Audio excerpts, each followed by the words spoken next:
പ്രിയപ്പെട്ട ചങ്കുകളെ എല്ലാവർക്കും നമസ്കാരം. ഞാനിന്ന് എൻ്റെ ചങ്കുകൾക്ക് പരിചയപ്പെടുത്തുന്നത് നാട്ടിലെ ഫുഡല്ല കേട്ടോ, വീട്ടിലെ ഫുഡാണ്. നമ്മളെപ്പോഴും നാട്ടിലെ ഫുഡുകളെക്കുറിച്ചാണല്ലോ പറയാറ്.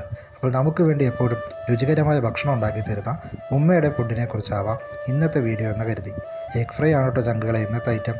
എനിക്ക് ഉമ്മ ഉണ്ടാക്കുന്ന ഫുഡിൽ ഏറ്റവും ഇഷ്ടമുള്ളൊരു വിഭവമാണ് എഗ് ഫ്രൈ.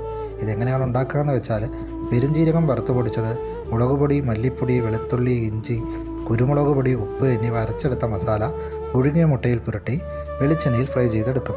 സംഭവം അടിപൊളിയാണ് കേട്ടോ. ഇതിൻ്റെ കൂടെ ചോറോ ചപ്പാത്തിയോ എന്ത് വേണമെങ്കിലും കഴിക്കാം. ഞാൻ ചപ്പാത്തി ബിഗ് ഫ്രൈ ആണ് കഴിച്ചത്. പിന്നെ വീഡിയോയിൽ വരാൻ ഉമ്മയ്ക്ക് ഭയങ്കര മടി, അതുകൊണ്ടാണ് ഉമ്മയെ കാണിക്കാത്തത്. ഉമ്മ വരാൻ പോകുന്ന ഏതെങ്കിലും വീഡിയോയിൽ ഞാൻ ഉമ്മയെ കാണിക്കാം കേട്ടോ. അപ്പോൾ ചങ്കുകളും ഈ ഐറ്റം ഒന്ന് ട്രൈ ചെയ്ത് നോക്കുക, എന്നിട്ട് എങ്ങനെയുണ്ടെന്ന് പറയാം. ഇനി അഥവാ ഉണ്ടാക്കാൻ മടിയാണെങ്കിൽ നേരെ എൻ്റെ വീട്ടിലേക്ക് വന്നോളൂ, നമുക്ക് ഉമ്മ ഫുഡ് കഴിക്കാം. അപ്പോൾ വീഡിയോ ഇഷ്ടമായാൽ സബ്സ്ക്രൈബ് ചെയ്യാൻ മറക്കല്ലേ. പുതിയൊരു വീഡിയോയിൽ വീണ്ടും കാണാം. Tata, bye bye.